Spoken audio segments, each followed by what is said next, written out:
Okay. Yeah. Okay. How did your first editing job, which is Payamudi Pesavum by Balaji Mohan and the Malayalam version, how did that happen? I think Balaji Mohan sir, he actually, we used to follow each other on social media and all that, and he really liked my work. I had done short films before that, so I think because of that he called me. Okay. Did he tell you what specific aspect of editing that he liked? The reason I'm pushing you and the reason I'm asking you these very specific things is because, like direction, editing is also a slightly mysterious thing, because people can recognize a cut. For example, okay, this is where the shot is getting cut and you're moving to that. But what is it specific about your editing? I think he liked the way I cut humor, Okay. and also I think he liked the way I cut with music. Okay.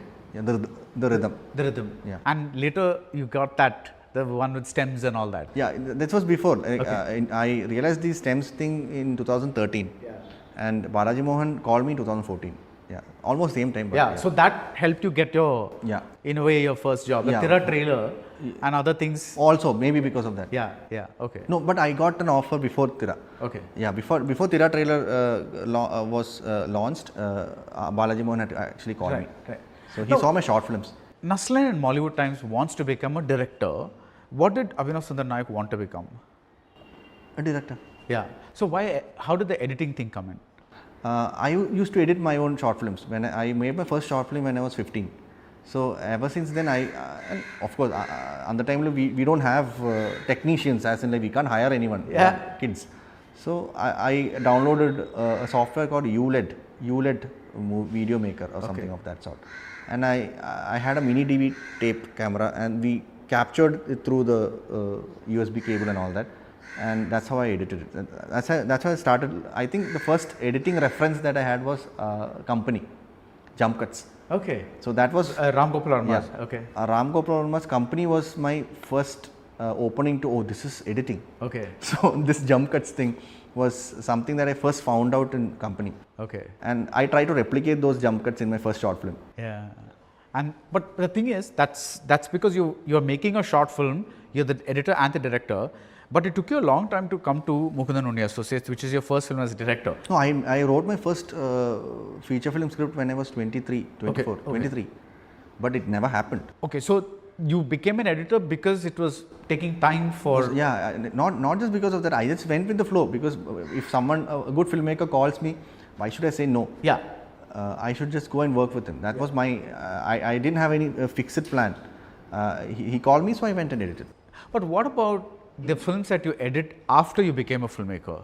Now, you still take up the odd assignment of editing. I had initially started, but I don't think I will from now on. Yeah. But what was the logic? Is it like, again, let's not get rusty like that? Yeah, also because, yeah, definitely. It's because I wanted to probably work with other people and know more perspectives about how people think and other people think, Yeah. and how they execute a scene. It's very interesting to learn. Yeah. When you work with others, you learn a lot of things. Yeah. So that was also one thing, and also I end up taking so much time in writing a script. Even if I am not writing, I develop the script from the scratch. It's like Ramu sat in my house for 2 years. So he was staying with me, and he literally saw my daughter grow up for like 2 years. So we stayed together, and then we wrote and all that, and it takes a lot of time, and this time probably does not pay you, as in like it takes a lot of time, and I thought I should actually take up assignments that would actually compensate for that. Yeah.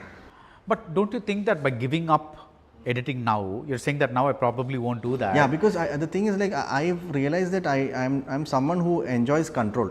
Okay. Over the material that I work on. When I edit a film, the control is not with me. Yeah. Even if I'm a director, the control is with the other filmmaker. So the final decisions are not mine.